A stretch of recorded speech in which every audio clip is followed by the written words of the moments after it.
Guys দেখেন, এই যে দেখেন, দেখছেন ইঞ্জিনিয়ারদের অবস্থা কিসের ভিতরে এরা ঘুমাচ্ছে? এটা কি ইঞ্জিনিয়ার নাকি অন্য কোনো কিছু? দেখেন না, মাঝখানে পাশে আছে ফারদিন, মাঝখানে আছে কিরা আনোয়ার, আনোয়ার পং, তার পাশে আছে হলো স্টাইলিস্ট মেহেদি।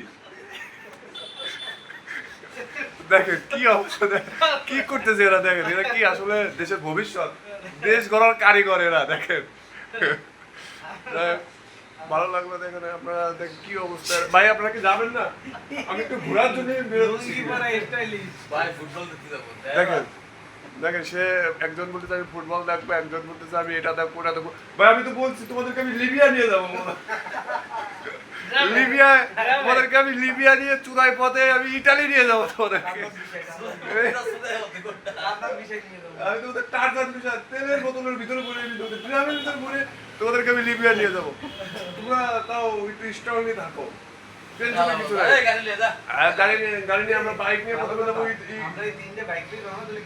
হ্যাঁ লিবিয়া লিবিয়া।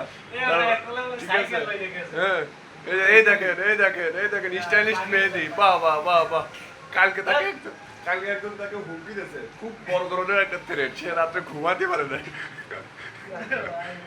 তার কাছ থেকে একটু শোনেন। এই দেখেন আনোয়ার খুবই বিস্মিত, তার বিল্ডিংটা হ্যান্ডওভার দেবে। হ্যান্ডওভার দেওয়ার পরে সে কোথায় যে যাবে আসলে, আর আমি তো নাই। লিবিয়াতে আমি লিবিয়া যাবো, লিবিয়া যায় একটা